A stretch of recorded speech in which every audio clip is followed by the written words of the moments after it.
So we're just over a month into 2021 and yet already a couple of massive hefty style flagship smartphones have launched globally, and I've got them right here in my sweaty little mitts. I'm talking about the Galaxy S21 from Samsung and Xiaomi's Mi 11. Now that Galaxy S21 marks a change in strategy for Samsung, with stripped down specs accompanying a reduced asking price, at least compared with previous Galaxy S series handsets. But this wee blighter still costs from 769 quid, so it ain't exactly wallet friendly. Meanwhile, Xiaomi's Mi 11 flagship boasts super premium specs and features, and yet it still manages to keep the price down to reasonably sane levels, making it very stiff competition for that Samsung S21. So the grand question is, which one is more deserving of a space in your bag/pants? Well, let's do a full side-by-side comparison of the Galaxy S21 and the Xiaomi Mi 11 for the camera tech, the performance, the battery, all that good stuff, to see which one might be best for you. I've done a full review of both of these smartphones as well right here on TechSpert, and for more on the latest greatest tech, please do plug subscribe and ding that notifications bell. Cheers! Alrighty then. So stick the Xiaomi Mi 11 next to the Samsung Galaxy S21, and the differences are fairly freaking obvious to begin with. The physicality between them is obviously quite different, so if you are looking for a compact smartphone, do I even need to say it, the Galaxy S21 is going to be your obvious choice. It's just 6.2 inches compared with the 6.81 inch behemoth that is the Xiaomi Mi 11. The Galaxy S21 is considerably lighter than the Mi 11 as well, just 172 grams versus 196 grams. I mean, let's face it, the Mi 11 is about as easy to grapple with one-handed as an irate badger covered in lard. And while both these smartphones have a one-handed mode, it's definitely much easier to implement here on the Galaxy S21 compared with the Mi 11. If we flip them around, we'll see that around the back end, you've got a frosted finish on both the Mi 11 and the Galaxy S21. That sort of glossy, shiny finish seems to be falling out of fashion. These smartphones do use different materials for the back end, however. You've got an all glass finish here on the Xiaomi Mi 11, although they're a bit vague in the specs about which kind of glass it actually is. Here on the Samsung Galaxy S21, it's their Glastic material, which is basically a hybrid of glass and plastic. But regardless, in both cases, the Mi 11 and the Galaxy S21 are both resistant to scratches and scuffs and also greasy prints, so you can fondle them as much as you want, and they'll only need the occasional bit of buffing up. As for your colour choices, well, Samsung's flagship is available in white or black, and you've also got a pink or this brand new Phantom Violet colour as well if you want something a bit more vibrant, whereas the Mi 11 comes in either Midnight Grey or this Horizon Blue variety. I actually quite like the Horizon Blue. As you can see there, it's got a gradient style finish, very subtle indeed, but Xiaomi is also promising that more colours will be coming soon as well to the global market, so fingers crossed some more vibrant options soon. And both the Galaxy S21 and the Xiaomi Mi 11 sport a bit of Gorilla Glass Victus covering that screen, which is great news because not only is it highly scratch resistant, but also it's drop proof as well, certainly a lot more drop proof than previous versions of Gorilla Glass. So in their lab conditions, they can survive drops of up to around 2 meters, which is pretty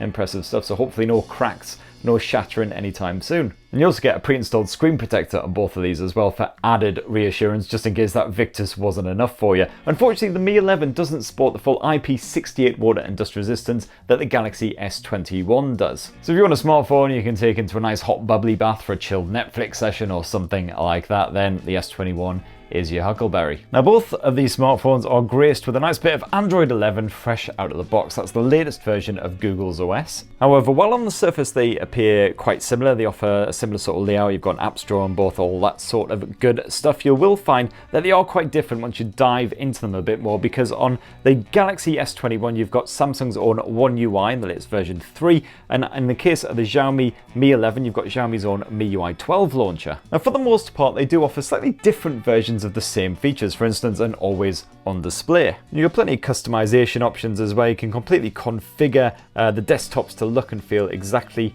how you want. You can also, of course, obviously add on your own launcher if you're not happy. One of the differences between One UI and MIUI 12 is that Samsung seems to have gone out of its way to duplicate services that you've already got on Android. So you've got Samsung's own browser, Samsung's own app store, Samsung Pay, as well as Google Pay. Of course, you've got good old Bixby, the Bixby Assistant on top of the Google Assistant. It just goes on and on. Thankfully, Xiaomi doesn't go to those extreme levels like Samsung, but here on MIUI 12, you will find an awful lot of crapware pre-installed on this Mi 11. So you've got lots of rubbish little games that come pre-installed, Dust Settle, you've got like a Tetris rip-off thing. You've got the Opera browser, so a bit of duplication there. You've got likes of TikTok and all this crap on there. Thankfully, the good news is the vast majority of it can be uninstalled, so Facebook, off you f***.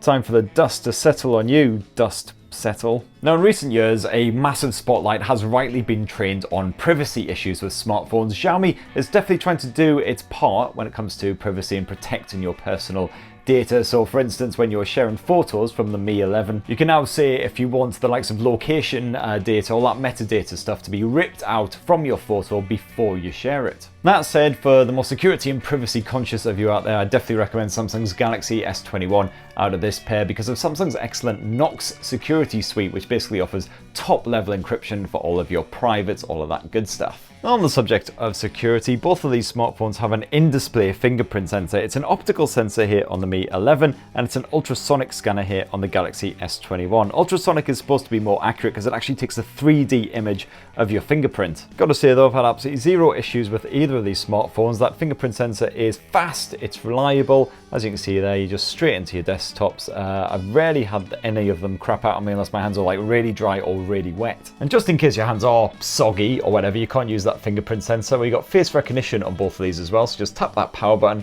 and as you can see on both the Galaxy S21 and the Mi 11, instantly recognize and straight into those desktops. Nice, again, fast and reliable. Both of these smartphones are dual SIM as well, and you've got a choice of either 128 gig or 256 gigs of storage with either as well, but no micro SD memory card support to expand. So let's move on to the display tech, and on the Samsung Galaxy S21 you've got that compact 6.2-inch dynamic AMOLED 2X display. On the Xiaomi Mi 11 it is a whopper of a 6.81-inch, but it's AMOLED tech once again. Now, one of the big controversies is while the Mi 11 has Quad HD plus resolution visuals, Samsung has dropped that res from Quad HD plus to Full HD plus for the S21. And yeah, though you've got smaller dimensions here, so the difference in resolution is less obvious than you might expect, you will definitely notice finer detail on that Xiaomi Mi 11 when you get in close. But of course, the quality of your visuals go far beyond just the resolution. The good news is that both of them are HDR certified, so the likes of Netflix, you can play HDR content. I definitely enjoyed the crazy sharp contrast while watching video on both of these blows, although I've got to say I preferred the color reproduction on the Galaxy S21. Both of these smartphones do have color settings you can play around with to either make it more natural or more vibrant looking. Certainly on the vibrant settings, the S21, those visuals really popped. They were absolutely stunning. And no worries as far as the peak brightness goes, because if you bump up the brightness levels on both of these smartphones, these screens won't just laser your eyes to bits, they'll probably burn a hole right through your skull. So definitely no worries if you're trying to get good visibility on a bright sunshiny day. And on the flip side, the brightness goes all the way down when you need it to as well, and you've also got the usual eye comfort modes and all that shenanigans, so you can get a nice comfortable viewing at night. As I briefly mentioned, with both the Mi 11 and the Galaxy S21, you can dive into the display settings. You've got the likes of the light and dark modes you can play around with and plenty of other screen customization. So yeah, you can produce really poppy, vivid, in-your-face colors or more natural looking colors. You can also play around with the color temperatures on both of these blowers. And the other big whoop is that you've got a 120Hz mode on both of these smartphones as well. Of course, the Mi 11 can run at 120Hz on that top Quad HD plus resolution as well, which is something that Samsung's flagship phones struggled with in the past. Let's move on to audio, and it's a stereo speaker setup on both the Mi 11 and the Galaxy S21. So let's test them out, starting with the Mi 11. Photos and videos, and for more on the latest greatest tech, please do plug, subscribe and ding that notifications bell. Cheers. Now, one of the best camera phones around right now is definitely Google. So here on the Mi 11, there's a clear imbalance between the top speaker and the bottom speaker. That top speaker is really tinny and quite quiet in comparison with that bottom line speaker. If you just muffle that, you can quite clearly notice the difference between the two. But at least on top volume, as long as you don't muffle that bottom speaker, you get a nice crisp, reasonably clear output. And now let's try the same but with the Galaxy S21. Bell. Cheers. Now, one of the best camera phones around right now is definitely Google's Pixel 4a, which costs 350 quid. And yes, fair enough. So the Galaxy S21's audio via those speakers definitely a lot quieter than the Mi 11, I guess because it's a more compact smartphone. It can't produce quite as much power, but it is a bit more balanced, that audio as well. The top speaker isn't a complete cop-out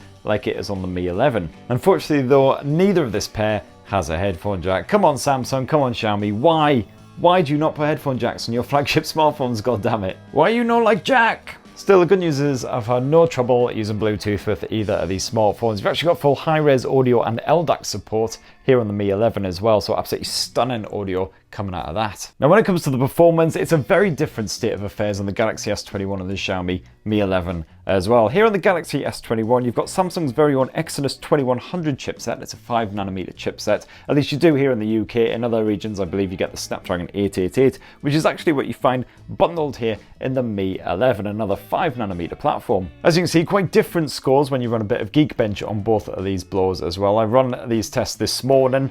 And as you can see, the multi-core score is significantly better here on the Mi 11 with that Snapdragon 888, and the single-core score also beats the single-core here on the Exynos. As you can see, there are 8 gigs of RAM on both of these as well. I don't believe that either of them has a choice of something different in any region. I gotta say though, the everyday experience on both of them is absolutely fine. You know, you tap an app and it just loads straight up. No hassle, no worries. I haven't seen any, judders or anything on either of these blowers. When it comes to gaming, I've already noticed that the Xiaomi Mi 11 with that Snapdragon 888 is better than the Galaxy S21 with its Exynos chipset.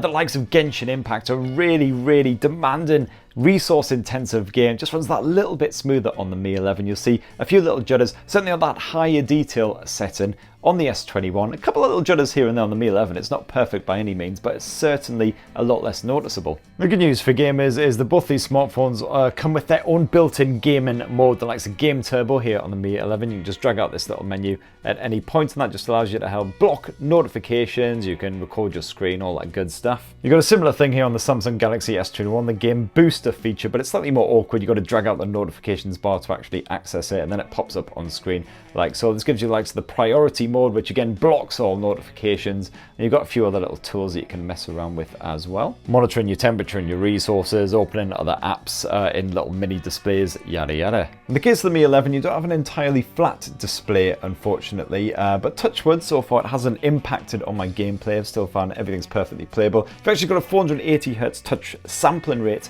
here on the Mi 11 as well, so every swipe and poke is instantly replicated on screen. Here on Samsung's Galaxy S21, it's a 240Hz touch sampling rate, so it certainly seems a lot more inferior on paper, but I've got to tell you, I didn't really notice any proper difference. Maybe a professional esports gamer or something would be able to notice the difference between this one and that one. Personally, I thought it was absolutely fine. And good news for that network gaming with both these blowers as well, because they've both got integrated 5G on those platforms. It's not even a separate modem, it's actually built into those chipsets. You've also got full Wi-Fi 6 support as well. As for the batteries, well, it's a 4000 mAh cell stuffed inside the S21. It is a bigger 4600 mAh, however, in the Mi 11, which is kind of understandable because it is a bit of a unit. And I have found so far in my everyday testing that the Mi 11's battery life is definitely better than the S21's. The S21's, to be honest, sometimes I struggle to make it through a full day on a charge. Again, this is the Exynos model, not the Snapdragon 888 version. Whereas I found that as long as I don't go absolutely nuts with that Genshin Impact, a fully charged Mi 11 will see me through the full day, no worries, although it won't last very long into a second day unless you're super conservative. And when they are both drained and it comes to charging them back up again, well, Xiaomi's smartphone is once again the winner. You've got 55-watt wide charging and a frankly bonkers 50-watt wireless charging on this bad boy as well, so it is significantly faster than the S21. Just an hour either plugged in or on a wireless charging pad will give you a full charge, no worries. Whereas not only is the Samsung Galaxy S21 slower than the Mi 11, but also you'll have to provide your own charger because there's not even one stuffed in the box. Now, both of these handsets also boast a triple lens rear camera slapped around back with quite a funky camera design. The Samsung Galaxy S21 relies on a 12 megapixel primary lens, which apparently uses Sony's IMX555 sensor, the same as the older S20, with built-in optical image stabilization. In the case of the Mi 11, it's a 108 megapixel primary sensor using Samsung's own HMX tech, again with built-in OIS. Now, there's not a huge amount of difference in everyday snaps. Your S21 tends to produce more natural looking colours in bright conditions, while the Mi 11 can slightly oversaturate an image instead. On the flip side though, the Mi 11 captures a little more detail, which is especially noticeable when blowing up your photos. With close-ups, the S21 does a better job than the Mi 11 on that auto mode, but the Mi 11 does have a secret weapon in its super macro mode using the special telemacro lens, more on that in a bit. The Mi 11 and the Galaxy S21 both do a sterling job with portrait shots. You get clean edge capture and a wonderful bokeh style blur, yum. With night shots though, the Mi 11 is the clear winner here. The Galaxy S21 often struggles to focus in really low light and produces dark fuzzy shots on that auto mode, while the Mi 11 focus is accurate and the results are definitely impressively bright, albeit rather grainy. Switch to the dedicated night mode and Samsung definitely narrows the gap significantly, but you still get the occasional out of focus shot, and the Mi 11 once again wins for overall brightness and tone accuracy. Now both of these smartphones also boast an ultra-wide angle lens, a 12 megapixel on the S21 and a 13 megapixel on the Mi 11. And here the Mi 11 actually produces more natural looking images, but both do an absolutely fine job. As for those third and final lenses, well here on the Samsung Galaxy S21 it is a 64 megapixel telephoto lens, although it doesn't offer much at all in the way of optical zoom. What it's doing is basically cropping into your shots relying on that high megapixel count. And here on the Xiaomi Mi 11, it's a 5 megapixel telemacro lens, so it can be used for those extreme close-ups as well as zoom shots. And there's no doubt at all that the Galaxy S21 is better at the zoom shots. Both of them can go up to 30 times zoom max, but when you hit that 10 times level, the Mi 11 is already struggling, while the S21 shots are still looking okay. Boost beyond that though, and you'll get grainy results with either smartphone.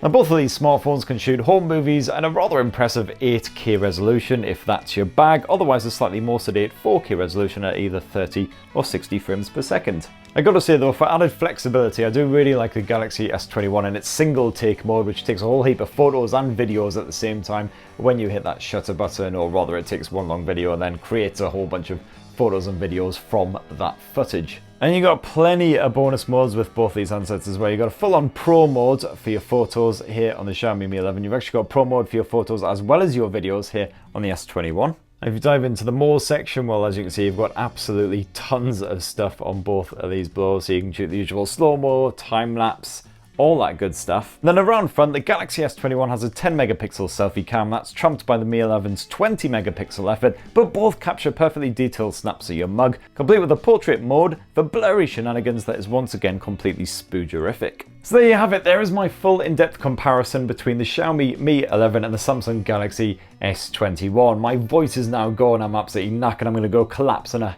heap face first somewhere, but it'd be great to hear your own thoughts before I go. Down below in the comments, please do let me know which one is your own personal favourite and why. Please do subscribe and ding that notifications bell if you haven't already, and have yourselves a fantastic rest of the week. Cheers everyone, love you!